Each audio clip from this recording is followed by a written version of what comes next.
Hobalka caanka ee reer Canada Justin Bieber ayaa saacadihii ugu dambeeyay si xoogan u qabsaday muuqaal uu baahiyey kaasi oo si weyn u faafay isla mar ahaantaana uu kasoo muuqday isaga oo aad xanuun ula ildaran. Justin Bieber ayaa muujiyey caabuq dhifi naadir ay tahay in la arko oo uu sheegay in si toosa u haleelay.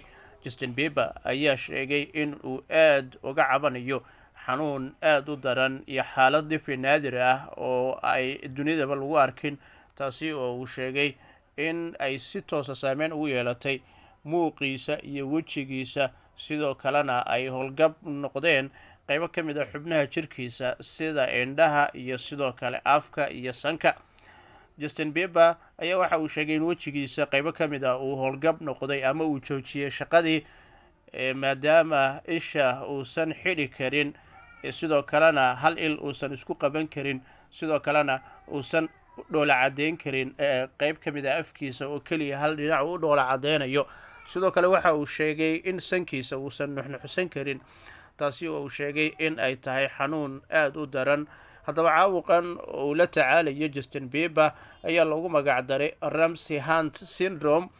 Caabuqan ayaa waxa uu saameyn ku yeeshaa qaybo ka mid a neerfaha wejiga, waxaana uu howlgab ka dhigaa wejiga qaybo ka mid ah sida indhaha, sanka iyo sidoo kale afka. Haddaba caabuqan Justin Bieber imika uu aad ula tacaalayo ayaa waxa uu sheegay in uu saameyn ku yeeshay oogada jirkiisa, waxaana uu ku qasbanaaday in uusan kasoo muuqan baraha bulshada iyo masraxyadii u qorshaysaneed in uu isagu aad u gelgelo. Justin Bieber ayaa waxa uu sheegay in uusan nuuxnuuxin karin ama wejiga qaybo ka mid ah siiba indhaha. Waxa uu sheegay in uu keliya hal dhinac u qoslayo ama u muusoonayo, waxa uu dhanka kale leeyahay sankayga ma nuuxsanayo. Haddaba caabuqan oo ah mid si toosa u affect gareeyo wejiga neerfaha ku yaala ayaa sidoo kale waxa uu saameyn ku yeeshaa baa leeyahay maqalka qofka. Qaar ka mid a dhakhaatiirta caalamka ayaa waxa ay sheegeen in caabuqan uu la mid yahay xanuunada imika dunida aad ugu faafay sida chicken box oo inta badan caruurta uu ku dhaco. Hase yeeshee waxa khubarada caafimaadka ay sheegeen in xanuunkan uu noqon karo mid joogto ah oo aan wax daawo lahayn, sidoo kalena uu muddo kadib dhammaanayo.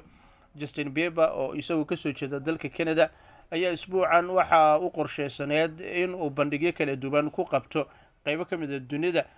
Bandhigyadaasi iyo masraxyada iyo sidoo kale showyadan uu qabanqaabinaya muddo ayaa waxa uu bilaabay ama uu soo bilowday bishii Febraayo horaantii sanadkan, waxaana u qorshaysaneed ilaa 3 show kuwaasi oo imika uu hakad geliyey.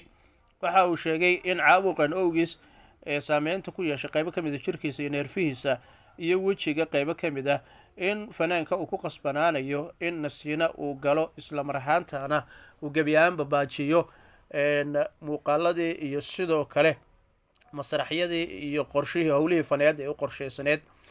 haddaba waxaa imika isaga oo ay ku xiran yihiin in ka badan 240 milyan oo qaar ka mid a dadka ku taxan barihiisa bulshada siiba barta Instagram-ka ayaa si weyn aad ugu duceynaya Justin Bieber, isla markaana alla uga baryay in xanuunkaasi uu ka siibo. Waxa uu sheegay in waxa uu ku dhashay ama hibada uu alla u dhaliyay in uu dhowaan dib u bilaabi doono, imikase uu doonayo in uu nasto maadaama jirkiisa uu xanuun aad u daran u wajahayo. Justin Bieber ayaa imika waxa uu sheegay in sidoo kale uu isku dayayo in uu jimicsi xagga wejiga uu sameeyo si xaaladii caadiga ahayd uu dib ugu soo laabto. Waxa uu sheegay inuusan ogeyn muddo inta la-eg ama muddada ay ku qaadan karto in uu ka dawoobo caabuqan. Xilli dhowaanahanba uu ku sugnaa qaybo ka mid ah magaalooyinka weyn gaar ahaan Washington DC ee Mareykanka iyo Toronto ee dalka Canada ayaa waxaa la filayay in sidoo kale isla Mareykanka in uu ka fulo ama uu si weyn uga bilaabo masraxyo iyo bandhigyo faneed kala duwan oo uu ku qaban lahaa magaalooyinka weyn sida New York iyo Los Angeles isbuucyada inagu soo aadan. Hase yeeshee imika xaaladiisa caafimadeed aysan u saamixi karin in uu gudagalo bandhigyadaasi iyo showyadaasi uu horey u cilaamiyey. sida aynu kasoo xignay mid ka mid a dhakhaatiirta amaba farmasiyada ama cisbitaalada caalamiga ee wadanka Mareykanka, xanuunkan ayaa ah mid aad u daran, sidoo kale waxa uu ka bilowdaa wejiga waxaana loogu magacaabaa Ramsay Hunt syndrome. xanuunkan oo ah mid si weyn qaybo ka mid a neerfaha wejiga saameyn ugu yeesho ayaa waxa uu sidoo kale bartilmaameed ka dhigtaa wejiga qaybihiisa iyo indhaha, waxaana uu sidoo kale howlgab ka dhigaa maqalka qofka oo uu tirayo. sidoo kale dhakhaatiirta qaar waxay qabaan in calaamadaha haysa ay qayb ka yihiin in ay yihiin kuwo markaasi aanu markaasi joogto ahayn, hase yeeshee haddana ay astaamaha lagu gartay ay tahay xanuun iyo qandho. hase yeeshee dadka da-doodu ay ka sarreyso 60 sano jirka ayaa la sheegaa in maqalka uu tiro iyo aragga. bishii maarso horaantii sanadkan xaaska Justin Bieber oo lagu magacaabo Hailey Bieber ayaa iyaduna loola cararay cisbitaal kadib markii lagu arkay xinjirowga dhanka dhiigga kaasi oo si weyn markaasi ugu qulqulay maskaxdeeda. kadib waxaa la sheegay in haweeneydan si toosa uu soo ritay xanuunka loo yaqaano stroke, kadibna waxaa lagu sameeyey qaliin xagga jirkaasi.